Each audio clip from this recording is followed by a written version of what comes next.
In today's video, I'm going to teach you how to check your orders on Amazon. Whether you're eagerly awaiting a package or simply want to double check what you purchased, this guide will walk you through each step.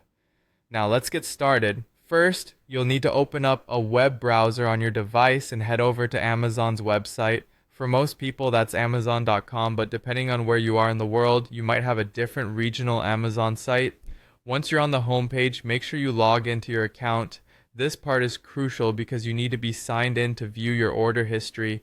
Simply click on the sign in button located usually at the top right of the page if you're not already logged in. Enter your credentials, which would most likely be your email and password, and then you're in. Now that you're logged in, direct your attention to the top right corner of the Amazon homepage. Here you'll find a link labeled Returns and Orders. Go ahead and click it. This will take you to a page where you can see a comprehensive list of all your recent orders.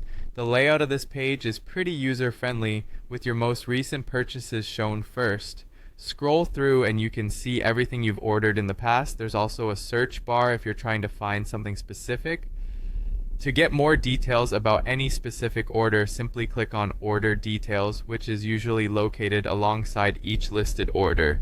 By doing this, you will open up more in-depth information about your purchase. This includes details like the items you bought, the date you placed the order, its shipping status, and any tracking information that's available. This is particularly useful if you want to know exactly when your package was shipped or where it currently is on its journey to you. Additionally, if you have a concern about any specific item or need to track an order right down to its last mile delivery, this section will provide all the needed information. Clicking on the Tracking Info hyperlink will usually redirect you to the courier service's website, showing precisely where your package is and when it's expected to arrive. And that's it. With these steps, checking your orders on Amazon becomes a breeze. It's a quick and efficient way to stay up to date with your purchases and ensure everything is going according to plan. So the next time you're eagerly waiting for that next package, you'll know exactly where to go to find all the details you need. Thanks for watching and happy shopping on Amazon.